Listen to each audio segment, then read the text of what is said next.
جیسے بچہ ماں کے پیٹ سے پیدا ہوتا ہے تو دودھ پینا کیسے ہے قدرت اس کو سکھاتی ہے، اسے سکھانے کی ضرورت نہیں پڑتی، وہ نہ چاب سکتا ہے، نہ نگل سکتا ہے، نہ کوئی کھا سکتا ہے، اس کو صرف دودھ کے لیے کیا کرنا ہے، صرف اتنا ایک ہی چیز رب دے کے بھیجتا ہے، جب تک کہ اس کو دانت نہیں آتے، اور جب دانت آتے ہیں تو بولنا بھی سکھا دیتا ہے، کیونکہ اب دودھ سے غذا مکمل نہیں ہوگی، اب وہ ٹھوس غذا کھانے کے قابل ہو گیا ہے، تو وہ من کے بسکٹ کھانا ہے تو اس کے لیے زبان بھی چاہیے، دانت بھی چاہیے، تو ایسا بولنا بھی سکھاتا ہے، دانت بھی دے دیتا ہے۔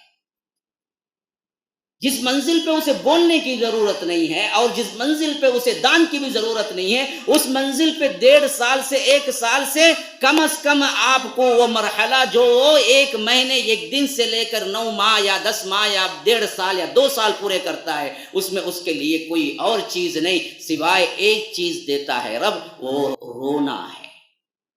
ہر چیز وہ منوا لیتا ہے ماں سے، صرف ایک چیز استعمال کر کے، وہ رونا ہے۔ کھانے کے لیے بھی روتا ہے، پیشاب کے لیے بھی روتا ہے، پاخانے کے لیے بھی روتا ہے، ہر چیز کے لیے صرف ایک ہی سکھاتا ہے رب، رونا ہے۔ وہی ایک رونے سے وہ اپنے تمام کام پورے کر لیتا ہے، اور دودھ پینا سکھاتا ہے، اسی ایک چیز سے وہ اپنے تمام کام پورے کر لیتا ہے۔ یاد رکھو، تم بڑے ہو کے بھی رب کے بندے بننا ہو اور اپنا ہر کام کروا لینا ہو تو یاد رکھو ایک چیز کو پکڑ لو جو رب نے بچپن میں تمہیں دیا تھا، رونے کو پکڑ لو اور رب سے رونا شروع کر دو، گڑ گڑاؤ، رب تم سے راضی ہو جائے گا۔ جیسے ماں راضی ہو کے تمہارے لیے بچے کے لیے سب کام مکمل کرتے ہیں، ویسے ہی تم جوان ہو کے بھی رب کے لیے رونا سیکھ لو تو رب تمہارے تمام کام پورے کر دے گا۔ تم بھی رونے کو پکڑ لو، ایک چیز پکڑ لو، رو، گڑ گڑاؤ۔ وَيَخِرُّونَ لِلْأَذْقَانِ سُجَّدًا وَيَقُولُونَ سُبْحَانَ رَبِّنَا إِنْ كَانَ وَعْدُ رَبِّنَا لَمَفْعُولًا وَيَخِرُّونَ لِلْأَذْقَانِ يَبْكُونَ وَيَزِيدُهُمْ خُشُوعًا۔ یہ وہ بندے ہوتے ہیں جو اپنے کیا ہیں، سروں کے بل، تہوڑیوں کے بل، اپنے سجدوں کے بل سجدوں میں گر کے رونے لگتے ہیں۔ یہ اللہ کے بندے وہ ہیں جو اللہ کو منا لیتے ہیں۔ ماں کو منانے کے لیے ایک رونا بچے کے لیے کافی تھا،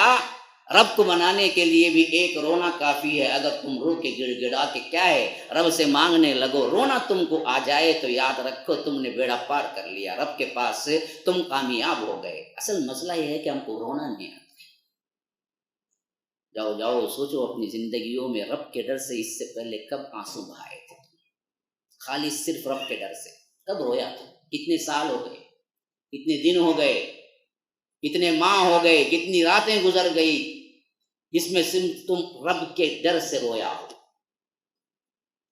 معمولی چیزوں کے لیے روتے ہو، دنیا کے لیے روتے ہو، بیوی بچوں کے لیے روتے ہو، خود کو بخار آ گئی روتے ہو، بیمار پڑ گئے روتے ہو، بزنس میں نقصان ہو گیا روتے ہو، لیکن اللہ کے لیے تم نے کب رویا ہے؟ کبھی آپ کیا ہیں